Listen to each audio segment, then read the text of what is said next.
Good morning, and thank you all for joining us to talk about safety precautions for the upcoming Thanksgiving holiday. Thank you to Acting Fire Commissioner Charles McGarvey, Acting Secretary of Health Dr. Denise Johnson, and Harrisburg Bureau of Fire Chief Brian Enterline for being here and for your commitment to keeping all Pennsylvanians safe. I'm Michael Humphreys, the Acting Insurance Commissioner at the Pennsylvania Insurance Department. Thanksgiving is a time for families and friends to gather and enjoy a home-cooked feast. Unfortunately, Thanksgiving Day also corresponds with a rise in kitchen-based house fires. Cooking fires in residential buildings occur more often on Thanksgiving Day than any other day of the year, and cooking is by far the leading cause of all Thanksgiving Day fires. An average of 2,300 house fires occur nationwide on Thanksgiving, causing fatalities, injuries, and $26 million in property loss. Acting Fire Commissioner McGarvey is going to go into more details on how you can prevent those unfortunate outcomes in a few moments. But in the event of an unfortunate accident, you should know that your homeowners and renters insurance policies will cover certain damages, including things like the structure of your home, your personal belongings, and liability protection against bodily injury to your guests.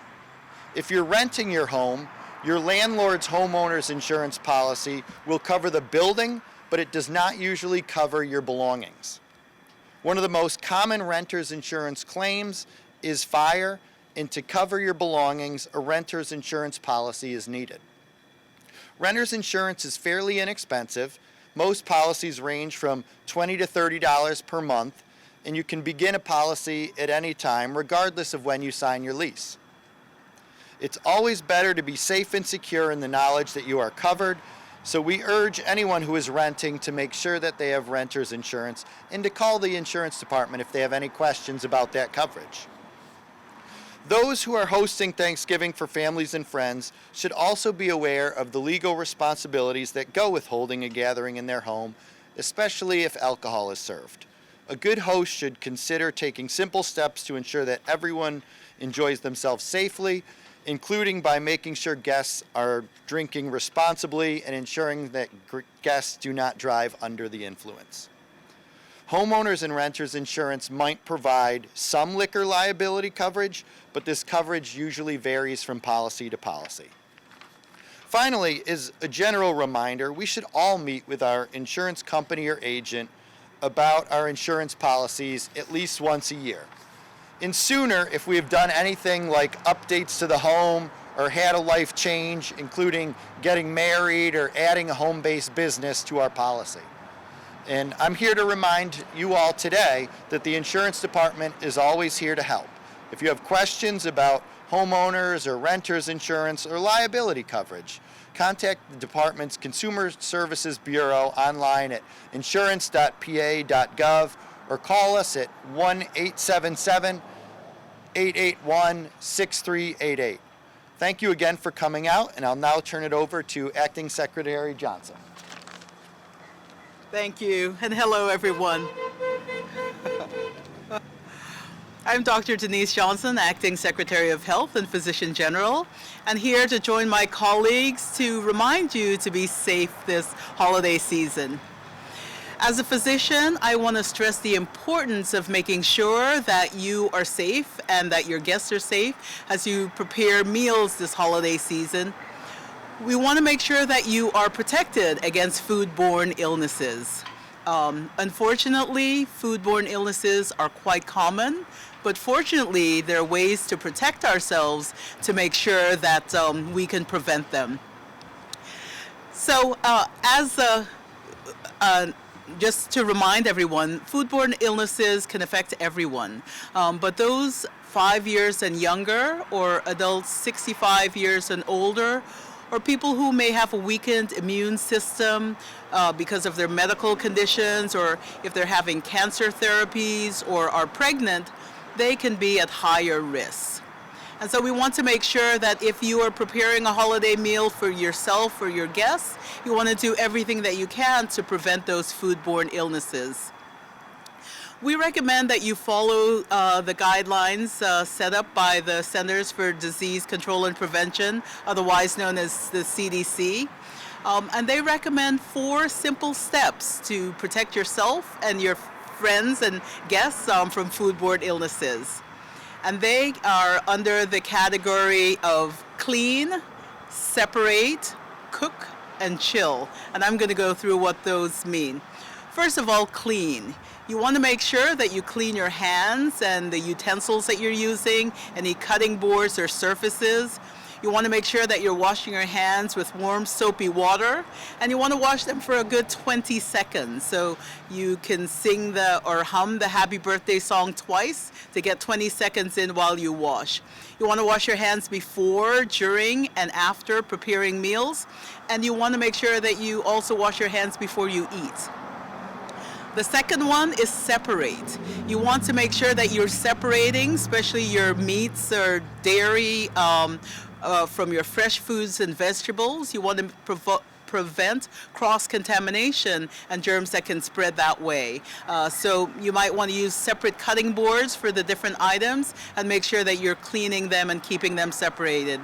Also, when you're putting them in your refrigerator, make sure that you're keeping the food separated as well. The next one is cook, and that may be maybe the most fun part. But when you're cooking, you want to ensure that the food reaches the correct internal temperature to destroy any germs that could make you sick. It's best to use a food thermometer to make sure that you're getting to the right temperature. You want the right temperature to kill the germs, but not too high to cause a fire. The last one I want to talk about is chill. So after you've eaten and enjoyed your food and you've cooked your food, you want to make sure that if you're not eating it immediately, that you preserve it correctly, and that is chill.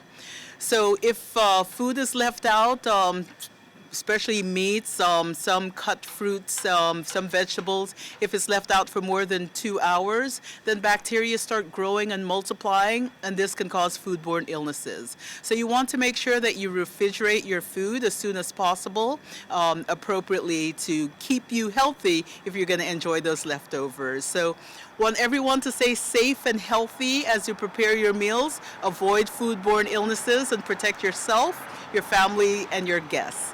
So now I'd like to turn it over to Commissioner McGarvey. Thank you.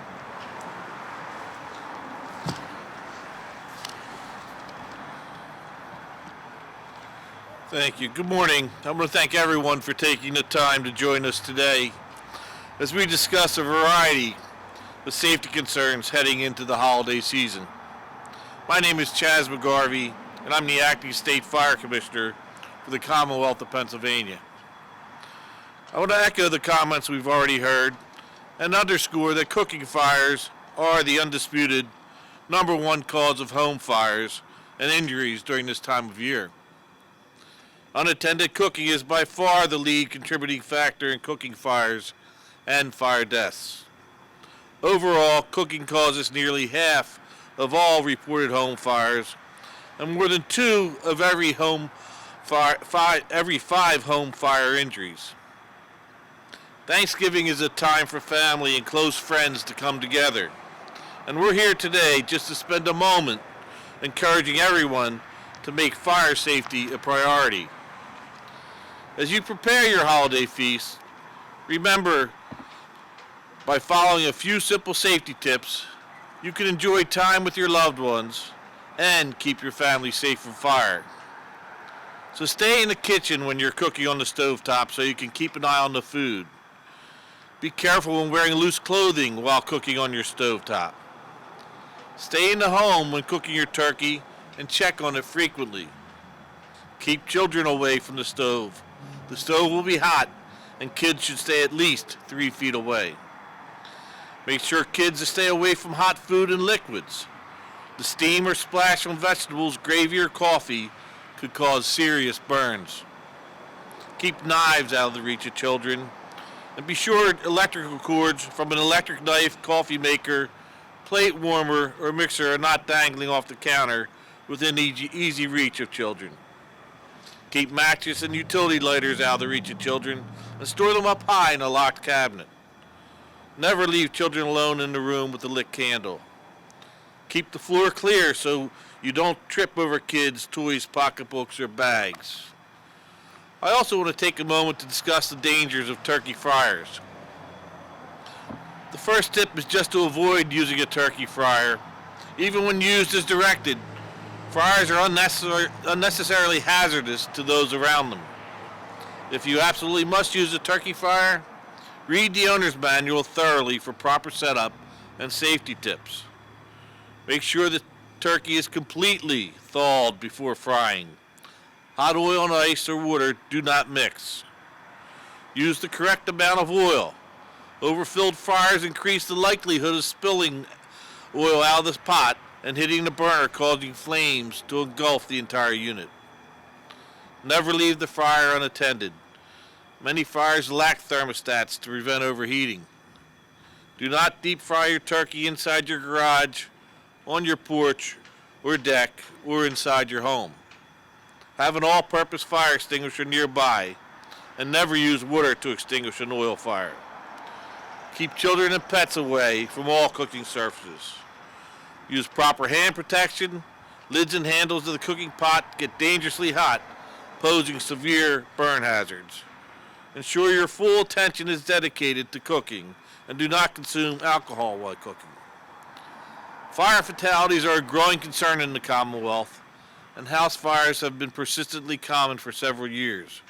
Modern homes are filled with synthetic materials that accelerate the spread of fire.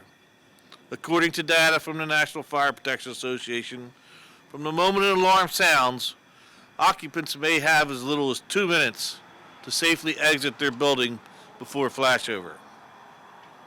Dead or missing batteries are the most common cause of smoke alarm or carbon monoxide detector malfunctions. When functioning, smoke alarms can decrease the risk of dying in a home fire by as much as half. Install smoke and seal alarms in every sleeping room and outside each separate sleeping area. Install alarms on every level of the home to include the basement.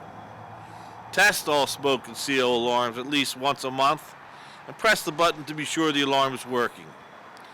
Lastly, for many, I know that Thanksgiving is the kickoff of the holiday shopping season. For those of you that are shopping for battery-powered micromobility devices like e-bikes or e-scooters, I want you to know how to safely use, store, and charge them. Data is preliminary, but as of late October, the Fire Department of New York had logged 130 incidents involving micromobility devices for 2022, including an incident where a 5-year-old girl unfortunately died during a fire. So only purchase and use devices, batteries, and charging equipment that are listed by a nationally recognized testing lab and labeled accordingly. Only use the battery and the charger that were designed for and came with the device.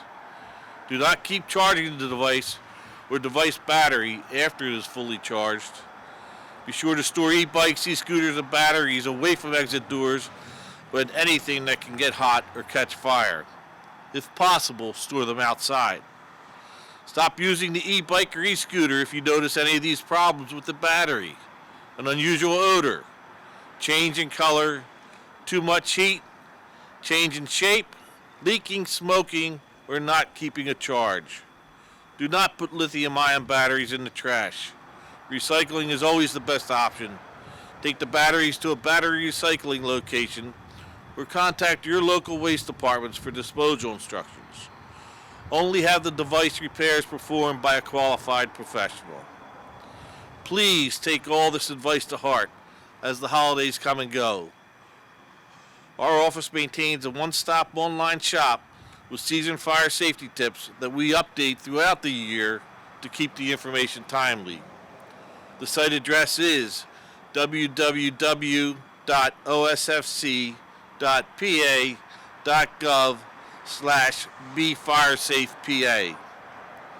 Thank you again for being here today, and I'll turn it over to my good friend, Harrisburg Bureau of Fire Chief Brian Enterline. Thank you, Commissioner McGarvey. I want to thank Secretary Humphreys and Dr. Johnson for their great words. And I want to echo a couple of comments made by Secretary Humphreys as it pertains to insurance. It's one of the biggest things that we see here in Harrisburg and central Pennsylvania, especially among those that rent. We see so often a fire occur and the family does not have any renter's insurance. That small policy, a couple of $100s for the year, means the difference between being able to find another place to live and living on the street. And so often here in central Pennsylvania, we see folks being displaced from their homes and their belongings are totally lost in that fire and unable to be replaced because they did not have that so important renter's insurance. To the homeowners, ensure, as the Secretary said, ensure that you're keeping your insurance policy up to date, meeting with your insurance policyholder to ensure that you're covered. Having kids, having additions put on your homes, things like that. Make sure that you're covered so that if and when that fire does strike, you are covered. I think the biggest thing that we see is we believe it won't happen to us. And I can take you to hundreds of folks that were displaced here throughout central Pennsylvania in the last several years, and every one of them would tell you, we didn't think it would happen to us. And I'm here to tell you that it can and it will. When we talk fire safety as we go into the holidays, a couple other things that we want to ensure is the use of multi-unit adapter strips, zip strips as we call them in the industry. The fires that we've seen through those here in Harrisburg alone has not only claimed lives, but countless buildings have been tragically taken from us because of those zip strips being used to power appliances that they're not designed to power. So if you're using a space heater, if you have to rely on that for a heating source, make sure that that space heater is plugged directly into that wall socket. Do not use extension cords, do not use those zip strips. They are so dangerous and a fire will eventually occur as that zip strip or extension cord breaks down. We're going to show you here in a couple of minutes what it looks like to not fry a turkey. So this is not what you want to do this Thanksgiving. The family would be upset if you come up with what we have. We have heated the oil up as you would do prior to putting the turkey in. Unfortunately, because we were in a rush today, we forgot to thaw the turkey. So think about that. Today is about a week before Thanksgiving. Keeping food safety in mind, as Dr. Johnson has pointed out, if you're going to get that turkey, make sure you get that thing in the refrigerator to thaw out if you're going to fry it. You're going to see exactly what happens when we drop in a turkey that is still frozen into hot oil and why the two don't mix. Keep in mind when you see the fire front that will come off of this, the reason we are preaching not to do this inside your home, not just because of fire, but because of carbon monoxide. And we want to keep it away from the sides of our homes as we look at flammable sidings and other materials that are around our buildings.